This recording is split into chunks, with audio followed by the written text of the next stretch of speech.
We begin with a developing story in Texas, where at least 19 children and 2 adults have been killed after a gunman opened fire in a primary school. The attack was at Robb Elementary School in Uvalde, a small community in the south of the state, just a few days before the end of the school year. U.S. President Joe Biden has told Americans it is time to take on the gun lobby. We have more in this report. Officials say the gunman opened fire at Robb Elementary School, which teaches children between the ages of 7 to 10 in the city of Uvalde, before he was killed by law enforcement. Investigators say the 18-year-old student had a handgun, an AR-15 semi-automatic rifle, and high-capacity magazines. The teenager is suspected of shooting his grandmother before the rampage. Local media report he may have been a high school student in the area.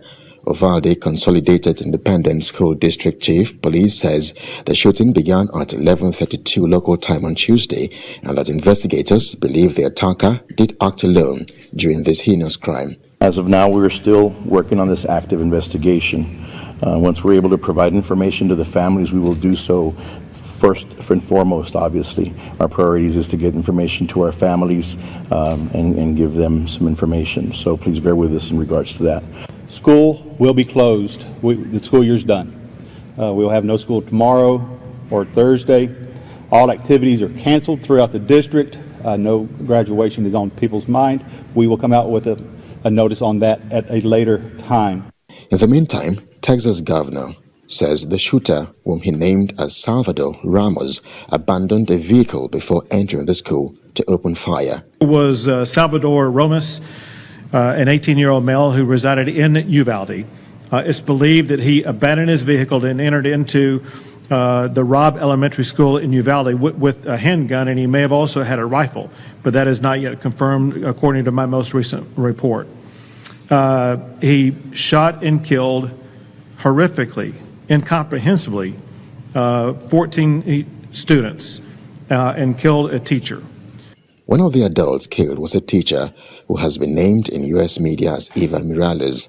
Her page on the school's district's website says she has a daughter in college and loved running and hiking, but some other parents are yet to find their children after the shooting. They're not giving no info. We tried the hospital here, but they didn't let us in. So they told us just to come over here. This is the best bet to try finding the daughter. But we went in here, she wasn't on the list. Then they sent us to the conference room, and then the rangers were asking us about pictures and what her name was to see if they were able to find her. But they said they would call and let us know, and they haven't called. Nearly 500 pupils are enrolled in the predominantly Hispanic school around 85 miles west of the city of San Antonio. On his part, U.S. President Joe Biden tells Americans it is time to take on the gun lobby. The idea that an 18-year-old kid can walk into a gun store and buy 2 assault weapons is just wrong. What in God's name do you need an assault weapon for except to kill someone? Deer aren't running through the forest with Kevlar vests on, for God's sake. It's just sick. And the gun manufacturers have spent 2 decades aggressively marketing assault weapons, which make them the most and largest profit. For God's sake, we have to have the courage to stand up to the industry. We are hurting in Uvalde, and it's just... Elsewhere, U.S. Congressman Tony Gonzalez represents the district that includes Uvalde, Texas, where a student and a teacher were killed. He describes the killing as gut-wrenching. Similarly, Connecticut's Senator Chris Murphy spoke from the Senate floor several hours after the mass shooting.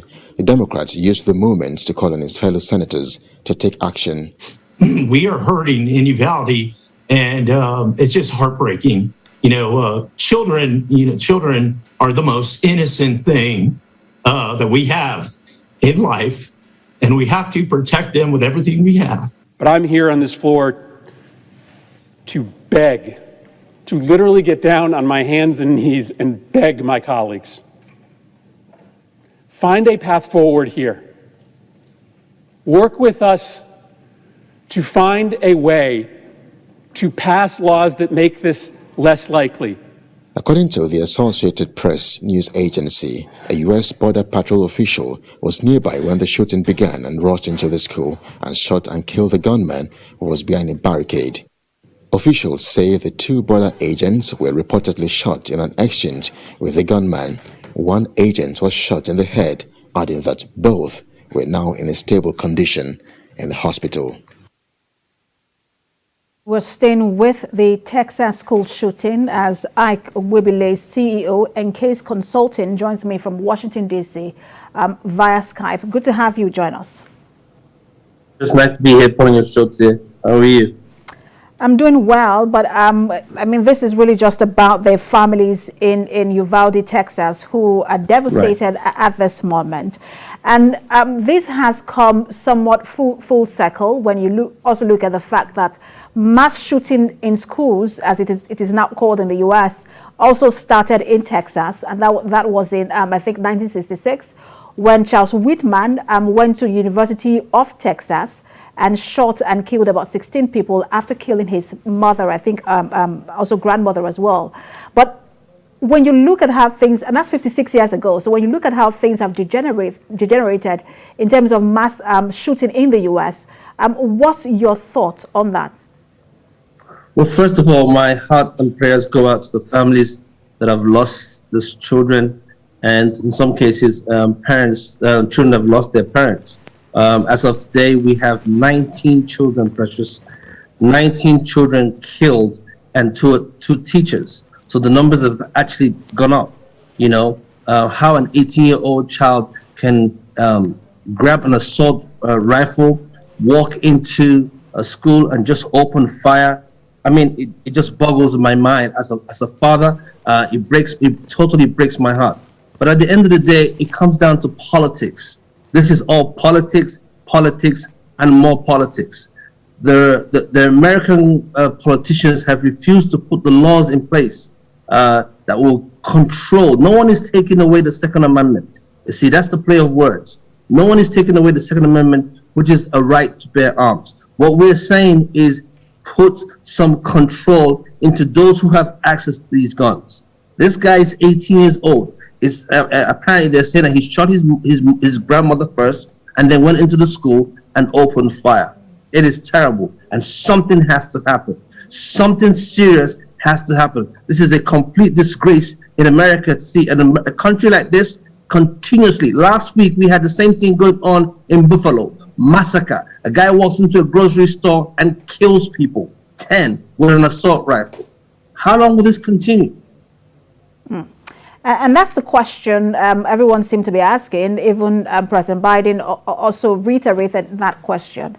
He talked about the fact that since Sandy Hook in 2012, where he had to go to that school as well, that there have been over 900 school ground incidents, gun incidents in the U.S. 900, and that should be enough to do something. I mean, Sandy Hook, everyone thought was going to be the turnaround situation, but that didn't happen. But President Biden is now saying there has to be some sort of war, in quotes, on gun lobby. How does that happen? Well, first of all, the president himself has done a good job as consoler-in-chief. But that's not what he's elected to do. I mean, it's part of it, but that's not the main thing. He needs to take a stand and put in place the right political muscle to say, okay, at this point in time, we can either take an executive order or we can put things in place to ensure that we have some level of gun control. We're not, again, I repeat, we're not trying to say we're taking away their Second Amendment, which is a big issue. It is the control. Those who have mental disabilities, we put some laws in place to check that. Wherever you see a red flag, all those things can be put in place to make sure that those checks are done. In some cases, if you have a criminal background, we make sure that you don't have access to rifles. And there's this thing called a ghost rifles or ghost guns. They can put laws in place to control those kind of things. That people who want to purchase assault rifles are checked out clearly.